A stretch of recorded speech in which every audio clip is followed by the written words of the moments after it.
you to know that what's inside of you is like grandmama's greens. So don't give up. Your time is coming.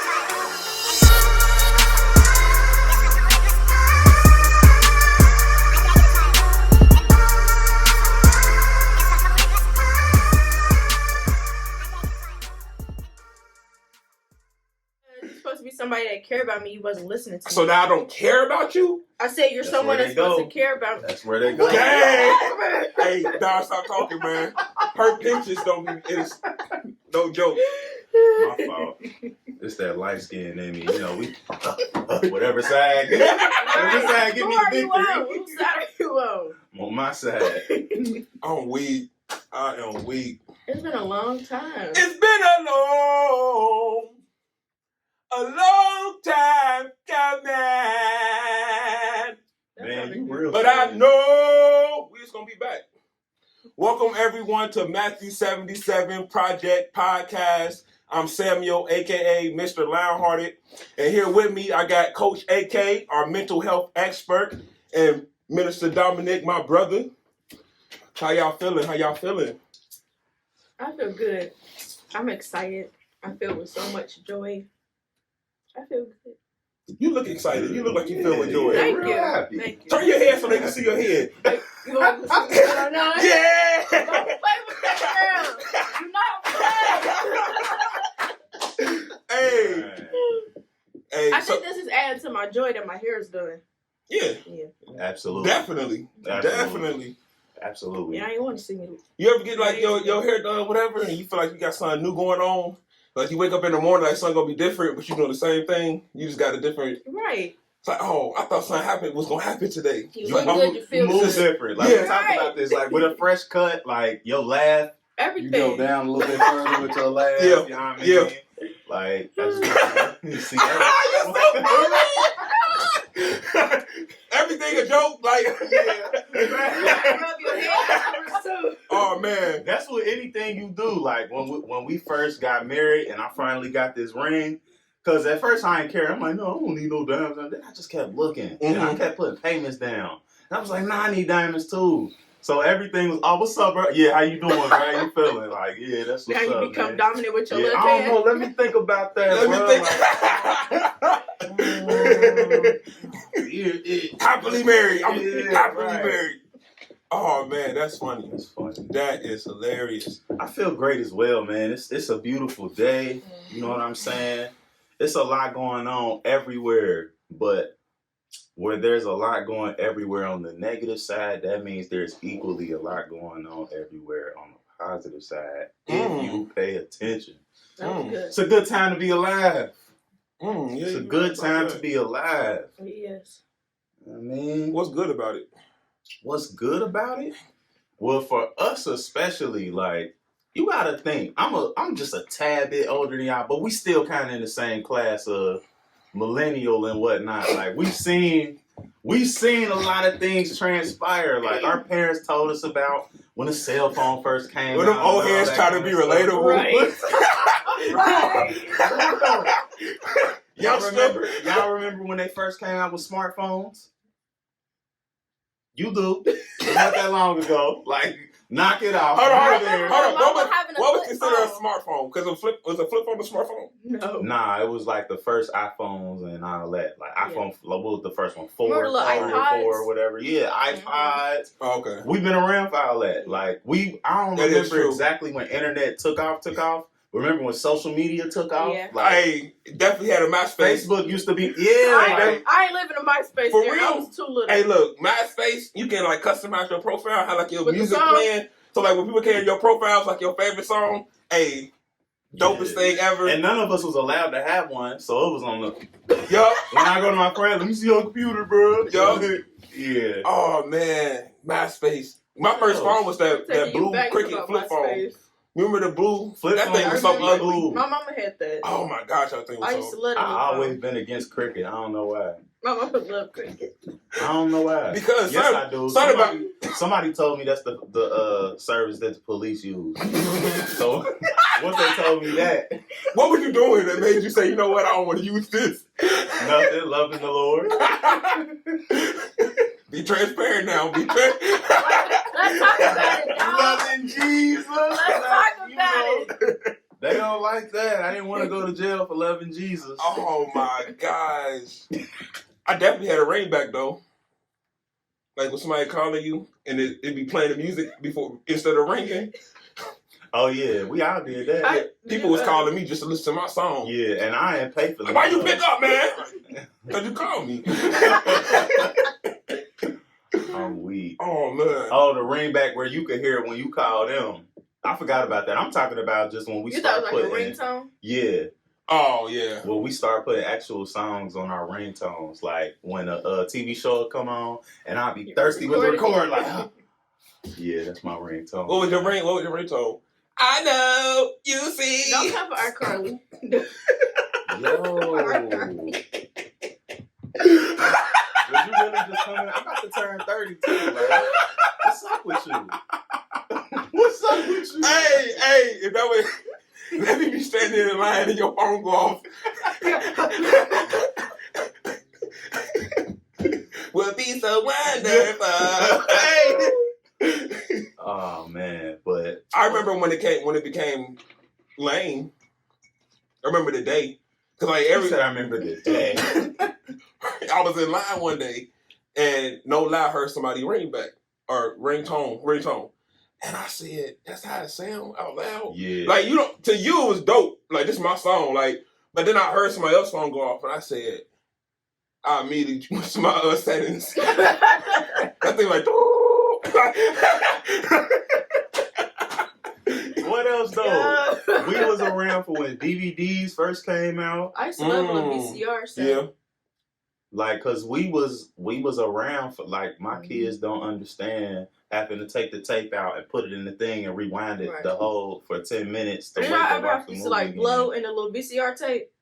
Oh yeah, we had to do that with everything. Games. You ain't never get a whooping for accidentally messing up the VCR tape. No, because I never messed up the VCR tape. Yeah, we did. It happened a couple times. We did. It happened a couple times. Well, I had my own little personal. I would just sit in my room, switch them out. Personal.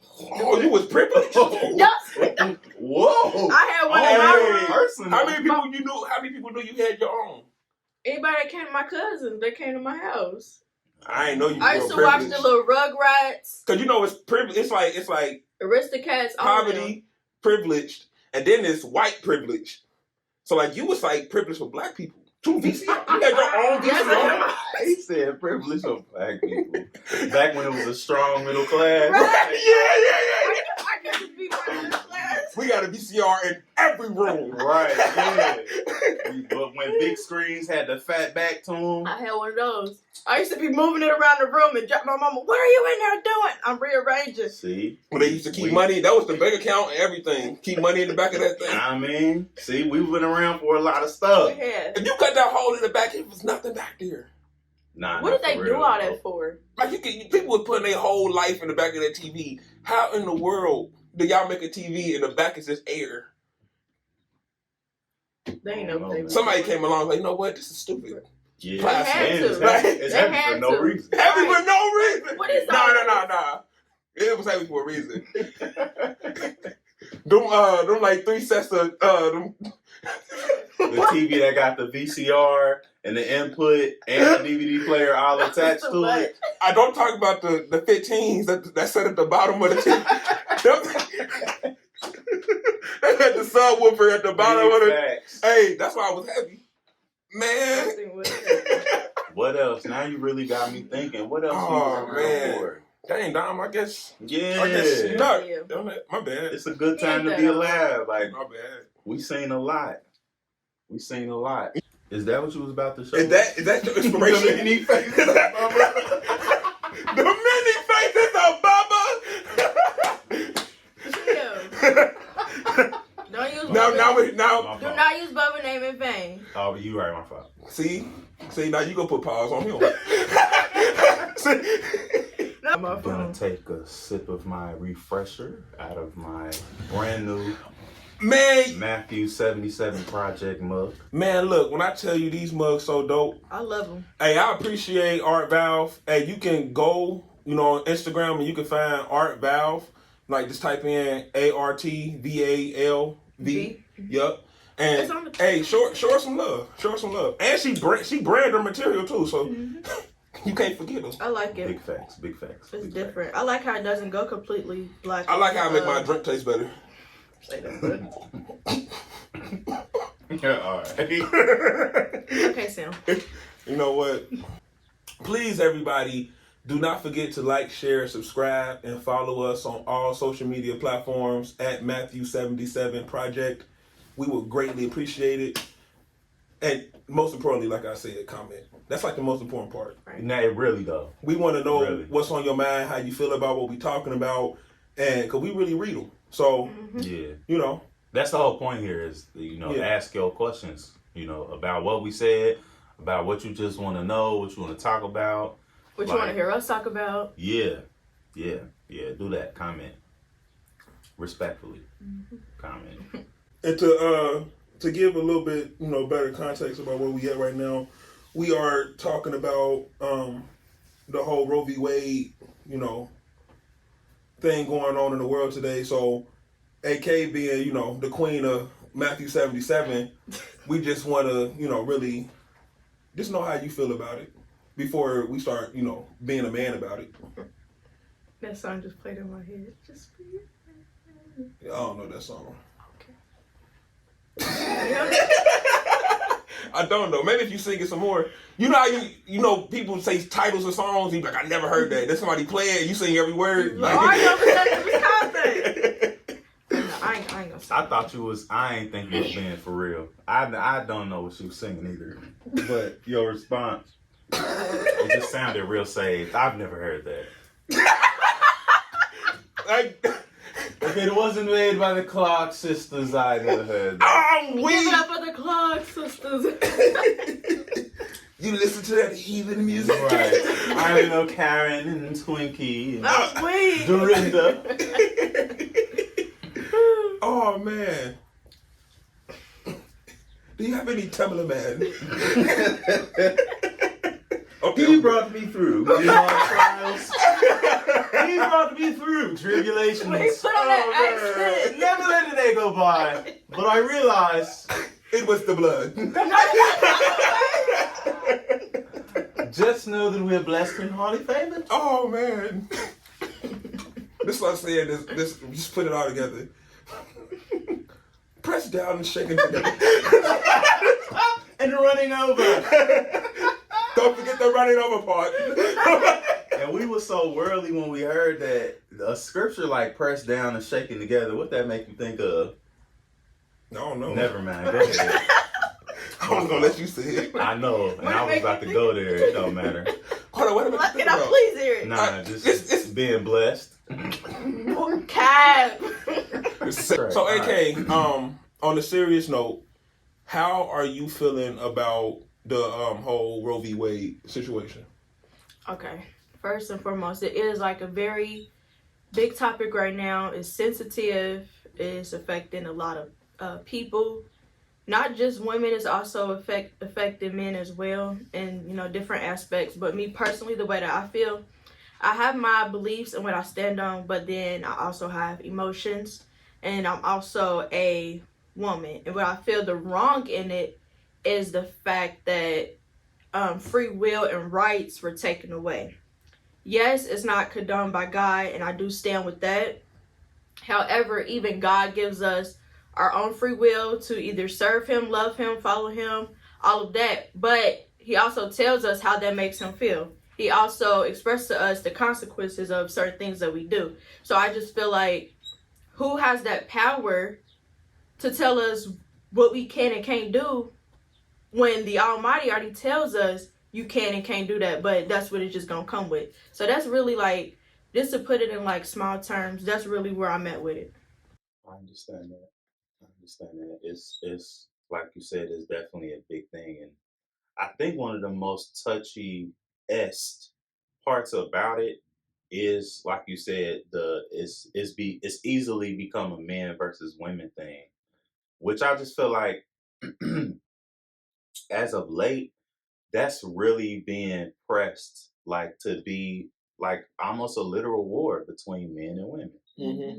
And you gotta pick your side and be on that side. And with not just this situation, but so many that put us against each other. For years, we've been trying to blame each other for everything. Women don't do this, men don't do this. It's Right. not a lot of good women left. There's no good men.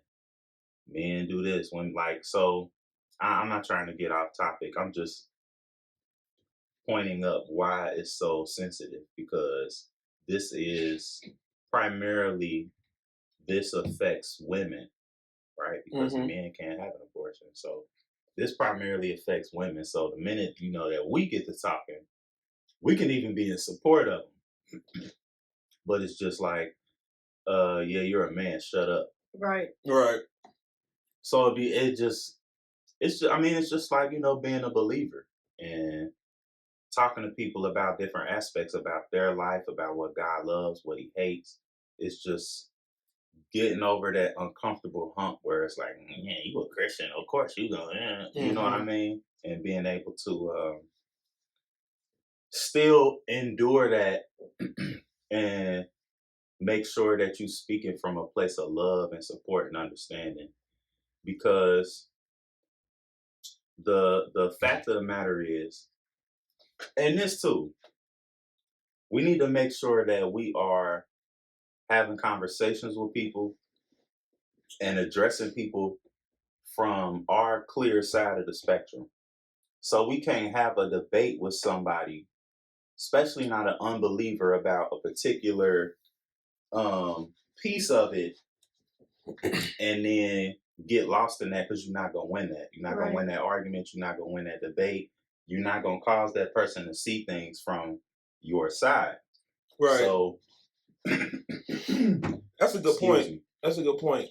Yeah. So I mean, from our perspective, from our side of the spectrum on this issue, we are against abortion. Right. Right. Right. Because that's killing life. Now, let's extend that. We are against any life being taken, born and unborn. So it's not just abortion, and we okay with people getting shot in the street every day. Right. And I think sometimes when big issues like this come up, and that just becomes the focus because that's the headline, it makes it seem as if, well, y'all condone all this other stuff. Why y'all speaking up against this? Right. It's like, well, no, we don't condone all that other stuff.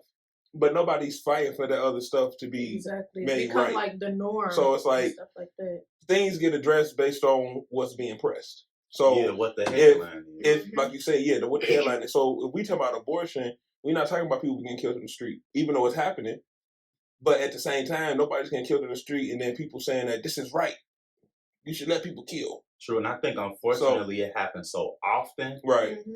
That I mean, you're not gonna see as many news stories, and you're not gonna see the footage of people having all type of meetings and all that stuff because that's ongoing. Right. But that's ongoing. Go out there with a sign and say murder is okay. It's gonna be pressed just as hard as abortion. It's just, you not fighting for that to be okay. You fight. This is what we talking about. What you fighting for? So everybody got different opinions and different viewpoints and how they feel about it. Me personally, I'm coming straight from biblical principle. So I really can't, like you saying, I can't talk to a non-believer about where I'm from because you don't believe. So whatever I'm saying is like going in one ear out the other. You're not caring about that. So it's like we can have a conversation, but the conversation is kind of short-lived because I'm moving by a different set of rules. Yeah. So I really, my mind frame in talking about this is really geared towards the people that call themselves true believers that are out here saying that it's okay. Based on different circumstances, based on what they had to do or what, somebody they love had to do. I understand it. I honestly do.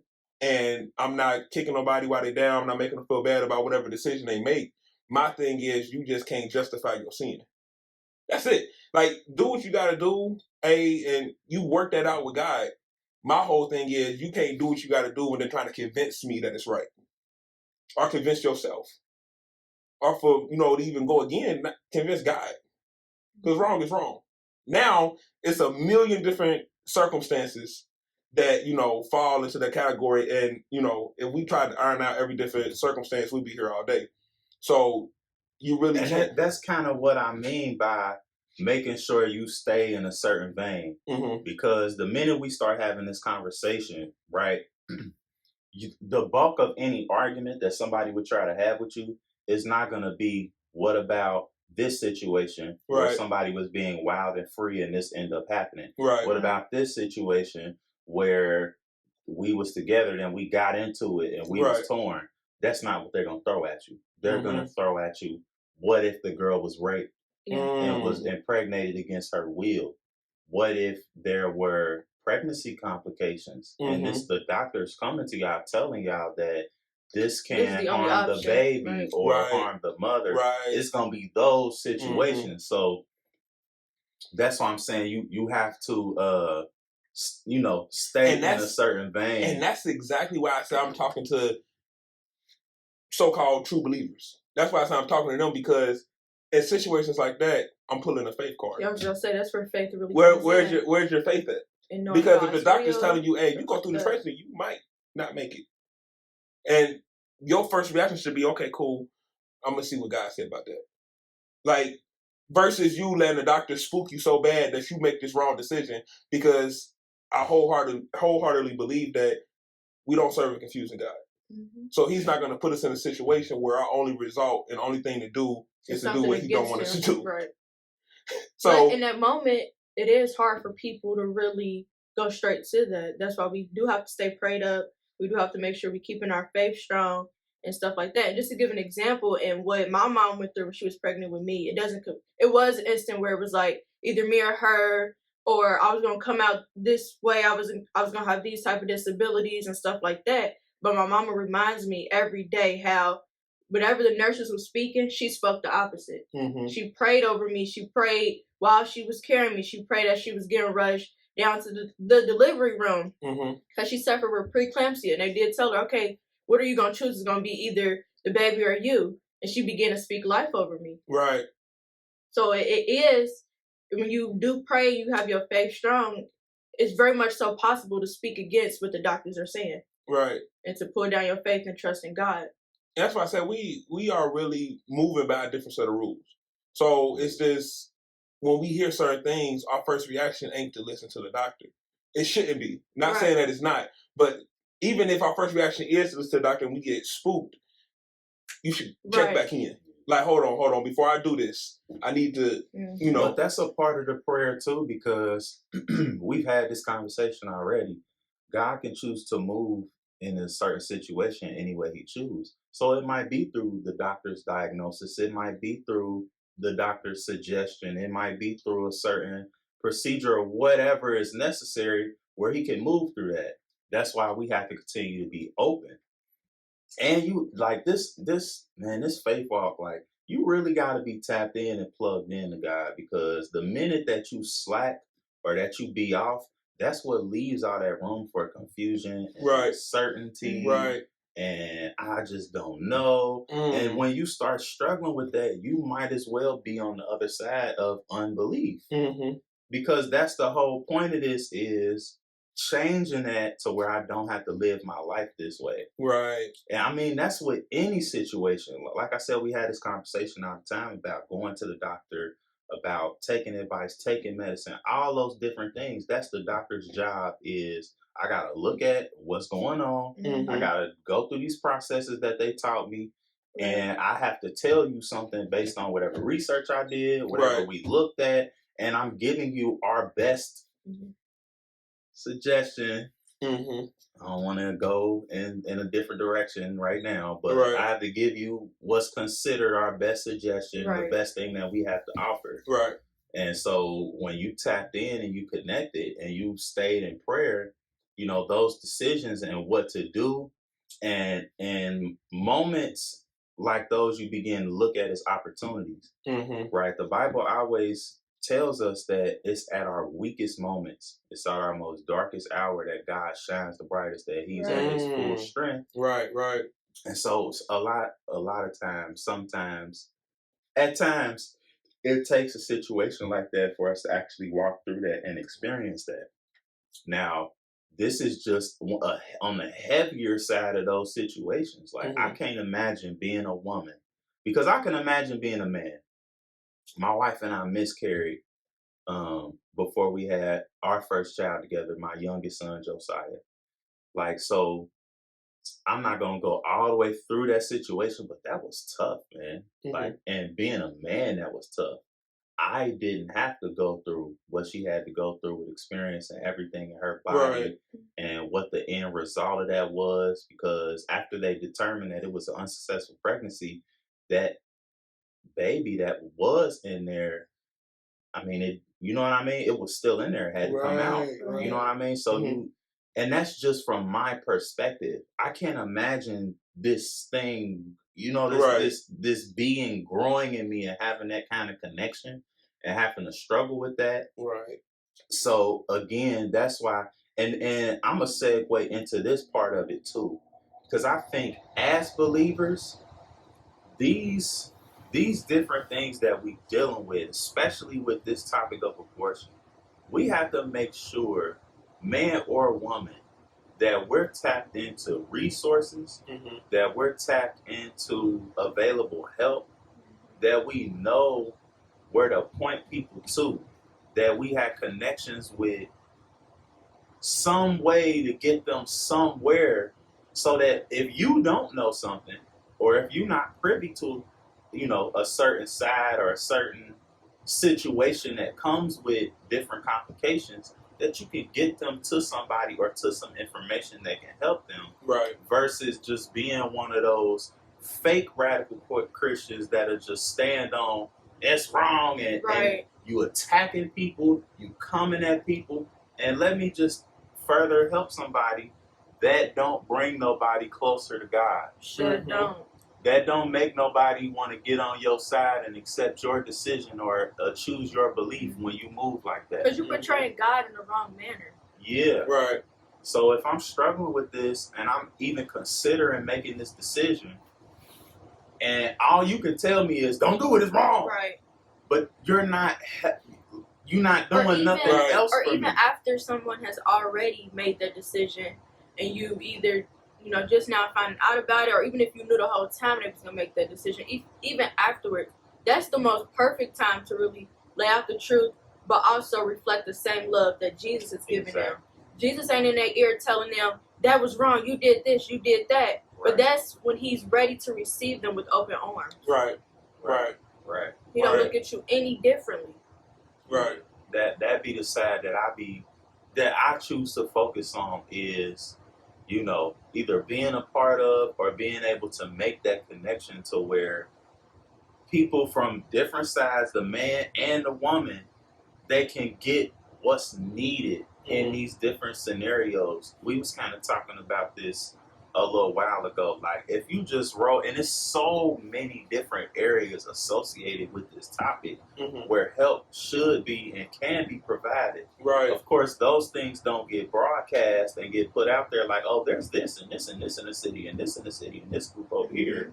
But everything from adoption to, like you just mentioned, people that'll actually be there for you and walk with you after you've already gone through that, to you know what I'm saying, people that got connections with medical, facilities and people that can help you with really breaking down what's the best route for, what to do for preservation of the woman's life and the baby's life, resources to even, I didn't even know what preeclampsia was.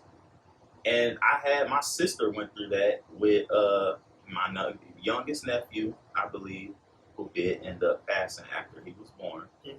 But I didn't know that's what that was. That's something that my wife was talking to me about and bringing that up to my attention. Right. Like, so I think that part of it is so important.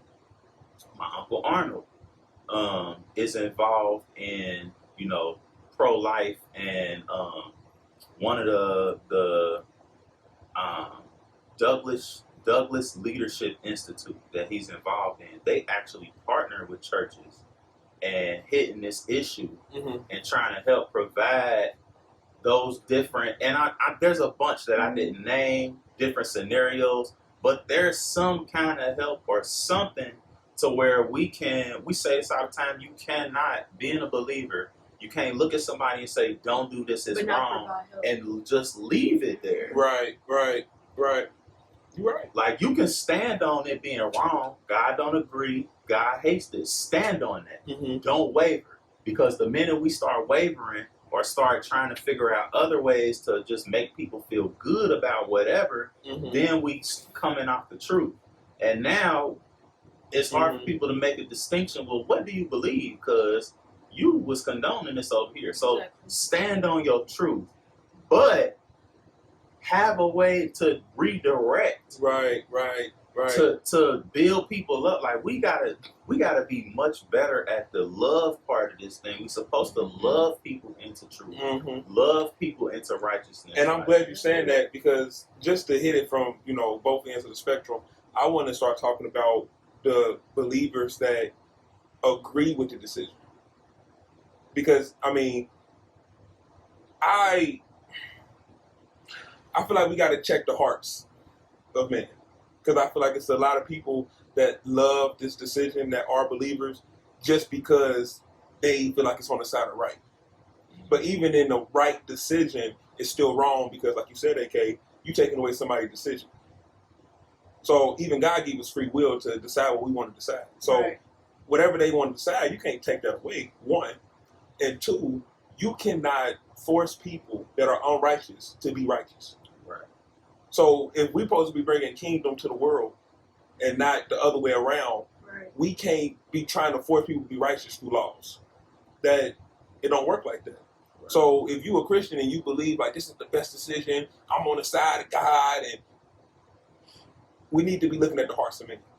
Because just because they can't do it doesn't mean that they not doing it for the right reasons. So it's still their heart position. So I'm just not doing this because I can't. Not because I love God so much and I want to do the right thing. It's because I can't do it. So they still got a dirty heart. They still not connected. So you happy that they just got their right taken away, but you're not even trying to get their life, Right. So it's just. I didn't even see it like that. It's you got to hit from both sides of the spectrum because. You saw on your TV, yes, right? It got bad, and that's it. You went on with your life, right? You didn't think nothing else about anybody. Because there's so many other different things that people are doing, and all people are doing that goes against God.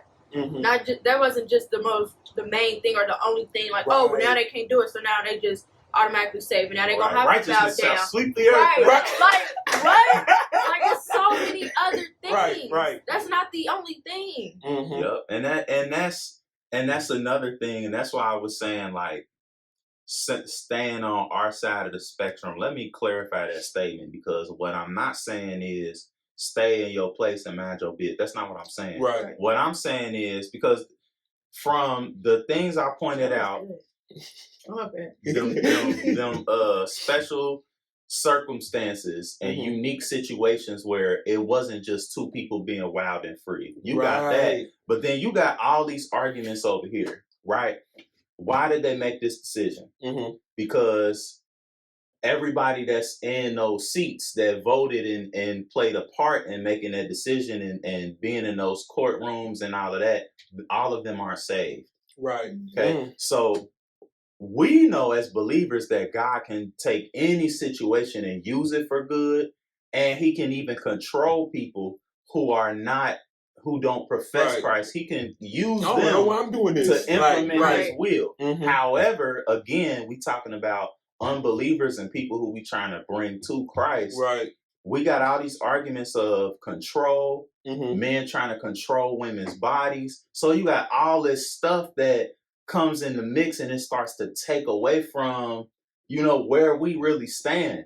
Because I don't know none of them personally. I don't know what their agenda is. I don't know that this was something to further control women, put them back in their place, as far as the people who played a role in making the decision. I'm not talking about where we stand and what God wants, because that's the stuff that people are going to argue about. Even when we just trying to make our righteous response to it, like, well, God, and they're going to go straight to that. They're not going to respond to what you're saying. They're going to go straight to that. But you got to be able to stand on this. You can't argue back and forth with this is just a distraction and this is what's really going. You can't go back and forth with people about that because you're going to lose that argument more than likely because now we either just got to keep going back and forth with speculation or conspiracy or all of that. And you're going to lose the argument and you're going to ruin that opportunity. Like, these are opportunities for seeds to be planted. For seeds to be planted, for love to be shown and spread, because that's the only way we're going to bring people to Christ. That's the only way. All this other stuff, bro, I don't care if you know where there is $2 gas right now. If you come at me like, man, you pumping that? You getting that? Man, I know where $2. What you gonna do? You gonna be stupid? Or I'm gonna be looking at you like, bro, I'm about to hurt you. Because the way you're talking to about to lay hands. We're not gonna find out where the $2 gas is, because we gonna be, you know what I'm saying? I'm being cuffs. Nah, you like, got yo, how you coming at me is totally off. And I'm not trying to hear, I don't care what you said. $1 gas, 50-cent gas. Who are you talking to? And don't let me be there because I'm following up. We don't understand. Matthew 77 Project. On the corner of the street, all of them following up. Matthew 77 Project does not condone anybody. Right, disclaimer. But if you must lay hands, do so by the power of the Holy Spirit. Please. Oh, man. And as a friendly reminder, try Jesus, not me. Oh man, we do so much damage in our whack approach to people. Yeah. And it's like, you thought that was gonna get somebody to Christ? You thought that was gonna get somebody to see a different perspective? You coming at them like that? Who came up with that approach, I wonder? Your mama? Hey. My mama, not. AK, calm down. Calm down. When I say your mama, I mean, hey, you alright? No, I'm talking about like, you cool, G? I'm gonna help you out. Community. I'm gonna help you out. 9 times out of 10, when you was a kid and you needed help on your homework, how was the approach? I had a positive approach. I'm not gonna cut. Your mama never sent a you with a belt. No, my mama and tested you and told you to get the answer wrong again. My mama never. She was going. Okay. I never had to experience that because I already knew not to even be cocky. I knew the answers. Tell them, I wasn't no dummy. I wasn't no dummy. I was not. Like, I was showing my mama stuff. Yo, look, if Tommy had 3 apples, count, son. 1, oh my God, 2, 3. I'm having flashbacks. Look. Hey, let's chill. So when I say, my bad, when I say your mama, I'm saying like a general sense because in the black community, generational sense, it's like everybody had that. You got to get this. Like, this is easy. I don't understand why you don't understand. I could say they do that out of love too. Yeah, we love tough. So you grow up, tough love, and everything you do and how you explain everything is that tough love approach. Aggressive, and you don't even see it because this is how I learned. I get it. I mean, my dad said next to me with a belt. He wanted you to get it. And said, "What's this?" That approach was messed up. Did you pass? I can't remember. They used to tag team and switch off. Did you pass Sam Jackson? Hey, Tracy, come in here with this boy. She'd get frustrated, yell at me, and then she'd walk off. They tag team all night. And then it was just like... They just wanted you to get it so bad. I mean, I passed, but it was like, I understand. It was a couple beatings through that. So now it's like we go out and we supposed to be these, these lovers of Christ, and we supposed to love the people. And then it's like now you thinking about it. Right. If Jesus had 3 apples, we gonna beat you into salvation. Yeah. Like, I guess Jesus was beat. It doesn't make it right, but I get it. Especially like if you know what God provides for you and what you get through being saved, you just want that for everybody. It doesn't make it right, the approach, but I do understand. About it. Yeah, when you know the truth, right? You want everybody to have this. Like, right. I get it. Big fact. But stop doing that. Yeah. That ain't cool. Facts. I had to learn to stop doing that because I'm still learning. I'm a sizey guy. So me being aggressive and being the demeanor, the body I have, it's like, you gonna be aggressive and you gonna hover over me? Yeah. I'm not listening to nothing. You want my money? Like, look up. I give you whatever you want. It's 2022. They're giving you something else. I got something for you. It won't be the money in my pocket, good sir. But please finish. Now that you put a hollow on me for trying to bring you to Jesus, like I fear for my life. Right. Like, no, I fear for your life. Like, but you know, I like that. That Yeah. was nice.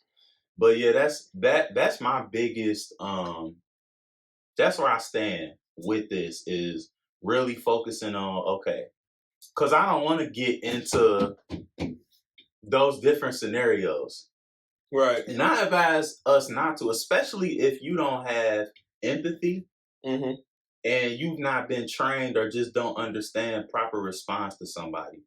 This was something I was listening to Miles Monroe, Mm-hmm. and he was just talking about the different aspects of witnessing to people Mm-hmm. and responding and trying to understand. And Mhm. he made this scenario where, okay, you try to tell somebody about God and their response is, well, how can you believe in God? How can I believe in God? I watched my mom have this happen to her. And his response is, okay, I can understand why you wouldn't believe in God. Now, to the super religious person, he said what? Right. But how can you not empathize with that person? Right. I'm still gonna do what I can to bring you to him, but I'm not gonna skip over that and be like, I know that happened, but you gotta have the faith. Like, Right. I'm sorry. You gotta make a what? connection first, Exactly. so people Yeah. are willing to listen to what you're saying. And this was a couple episodes ago. We was talking about making a connection first. So when somebody's telling you, they not receiving nothing until they understand that you love them, Right. and what you saying is with love. Right. So when they That tell you it, like care you said, about when they, what they saying. right. So when they breaking it down to you, like you said, Dom, it's like your only response should be, I understand. Because you human still. You still got a mind. I understand why you think that. But we act like, we so up here that when people, have their different reasons and their different truths, we act like it's so crazy and it's bizarre. Right. Like, what? Yeah. Like, You come on. understood Or that when we you was in that right. in that Or that we lifestyle. never had a moment where we Yeah. kind of maybe question our faith, maybe Right. wavered or I something. definitely understood why I was Right. going. I understood it. You hear me? I understood That it. smile on your face. Say Right. you Hey, when my dad's wife preached for the first time Mhm. this past weekend. At one point in her message, she was saying she knew somebody, and they were saying how I'm more experienced in sin than you are. Mm. And that just made me think of that, because in a lot of cases we could probably say that to somebody. And Bishop came behind her and was like, "Yeah, I could train you in that thing if I wasn't delivered." Like, and that just be the truth. Yeah. Like, before you forget where you was, and it wasn't that long ago. We be trying to act like and what's crazy is you only like that, like you never did nothing wrong when you're around new people. Mm-hmm. Catch that same person around people that know them. Right. Yeah. They mute. Big like facts. But when you out in the streets and you around people that don't know you, then it's like, I'm holier than thou, and if you messed up, holier than like that phrase out. Right, look, I already know. Who is that? Who is that? But yeah, we gotta see, the times that we in. That's another reason why it's a great time to be alive, because there's so much going on that the soil in the ground is fertile for seeds to be planted. Like, we should be looking to get next to people that's in these situations, not shun them and get away from them. We should be looking to get next to them and connect with them and love on them, because that's what they need. That's what we need every day. That's what we need with the people that surround us. So anybody that's not in a circle like that or surrounded by people like that, that's what they need. Somebody to come alongside them, to love them. Mm-hmm. Like, you can't give somebody your number, say, call me when you need me, and then don't ever answer. Mm-hmm. You can't see somebody say that's wrong and then turn around and run before they can be like, well, can you help me? Right, or how's it wrong? Or, like, you out of there, like, don't do that. Like, you out of there, like, you out of there, like, that. Oh my God. Hey, the takeoff. Don't do it. For real, man, we be working against ourselves. Like, you cannot get a message of love and peace and hope and righteousness to somebody in a dark place that may not be ready to receive that, and you pushing it at them like, you know what I mean? You don't throw me no chest pass in the paint. Like, you feel me? I'm posting this dude up. I'm blocking him off, trying to make sure I'm open. You gonna throw me a chest pass? That's gonna bounce off me, hit me in the face. We lose the possession. That's not talking about me attempting to catch what you throwing that I jam my finger. Yeah. Now you done got me all messed up. Now I'm injured and playing through assess my situation. Like, whether you know hoop or not, you can kind of relate to what I'm saying. Assess my situation. Look at what I'm up against. Right. The height of the problem behind me. Analogy. Yeah, the height of the problem behind me. The possibility that if I don't get at the right angle, in front of me. or if you don't throw it to me the right way, I can't turn the right way, or I look and see if I got any ground or position and then throw the right pass. Right. So I can then turn and do what I got to do to get the bucket. Like, then we can go back and get on defense together. Like, we got to change our minds the way that we looking at people and their situations. And our mindset always should be, what can we do? Who do I know that can do? Right. Like, that's what it gotta be. Like this, and change your minds. I got one little thing I want to say, and I'm off of this Roe v. Wade. But I want people to really understand and know, if they don't, especially our believers, your life really ain't your own. And in believing that, when you go into these situations where you might lose your life, I'm not in your shoes. I don't know how it sounds to the ear that you might, not make it. But at the end of the day, if you're really living your life for God, you have to be prepared for His will. So we always say, Lord, let your will be done, but we never say it sincerely. So, when His will is really done, we thrown off. But we have to really consider the fact that maybe my only purpose was to get to this point and give birth to this baby, and my job is done. But our mind is so small, and we don't believe God would never do that. He'd never do that to me. He'd never put me in that situation. He won't let me die. Why wouldn't He? Why wouldn't He? So it's like, we have to really change the way we think. And I'm talking about one, woman, but two, the man that's next to the woman. Because at the end of the day, it's like, I'm not losing my life, but if I'm standing next to you, I'm about to lose you, possibly. And we both got to be prepared for that.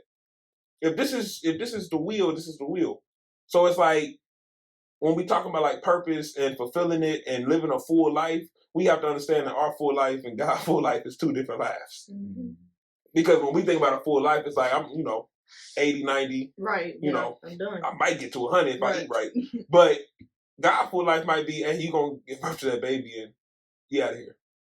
Yeah, that bring up a real good point of a certain level of faith that you, and this is the point of the conversation where it's like, and I ain't saying like it's easy. I can't even imagine. I can't. Yeah, and that's for the believer. Like we always have to make that distinction. I wouldn't even be saying that to a non-believer. Nah, not at all. Because it's believers that's struggling with that concept. Right. Like, that's a believer concept. To think about having faith, because faith is crazy. Like, faith makes you look really insane and dumb. Like, you telling me... You remember that? Remember that? You know what I'm talking about? You believe this? You telling me in the face of all of this stuff, in this literal diagnosis, or this literal situation that you have right here, you believe no. That's retarded. That's retarded. And you have to be willing to look like that in people's eyes because you believe like that. Like, that's next level. Everything that come with this walk is not going to make sense and be able to be made in a way is, oh yeah, I could take that because it makes sense. Oh yeah, I can deal with that because it makes sense. I could see that. Faith remove all that. Right. I can't see that at all. Like, I can't see that at all. That makes no sense. Right. Why would I do that? Why would I move like he came out with the paper, showed me the numbers. He said the likelihood, it's a wrap. So it's like, you're right. You're right. Coupled with being in tune with God so that you make the decision based on what you hear also. Like, all this stuff go together. you can't just focus on one area and neglect the rest. Right. So right, I'm not saying solely focus on faith. I believe. That just made me think of shit. I believe. But don't solely be donkey on Shrek. And I believe. Say that one when you first got filled. Say that's how you went. When you was up there. I believe. Yo. At least it was for me. I believe. But I'm not saying be like that. Oh, that's the title. That is the title. Stop, because I was about to go way straight into donkey. Like, oh, man. We're not here for that. Oh, snap. My cup is empty. Drunk that juice. It's good, too. Yeah, we have to make sure that we couple all these different aspects of our walk, because that's what carries us through situations like this, times like this, and that's how we can truly help somebody else out. But if you are a person, believer or non-believer, you are like battling with this concept, even if it's just affecting you. Maybe you never had to make that type of decision, or you've had to make that type of decision. We're open to talk to you about it, to pray with you. We're not just here talking. We really mean it. Because we stand with you. Yeah, because you're valuable. Your life is valuable. You're not any less of a person or a human if you've been through something like that. Right. Don't think that because we addressing things that we, kicking you while you down. Exactly. We gotta have them tough conversations. Absolutely. And don't worry, if you didn't fit into this category, we gonna get to your street. Like we coming. Like that episode that deal with whatever you got going on, it may not be a headline or a news story, but we gonna step on your toes at some point. Right. And again, it's from a place of love to build you up, especially if you are a believer, but even if you are not, we still love you. And the truth that we stand on is the truth that we stand on. Amen. Well, we out of here. Peace. Yeah. I want you to know that what's inside of you is like grandmama's greens. So don't give up. Your time is coming.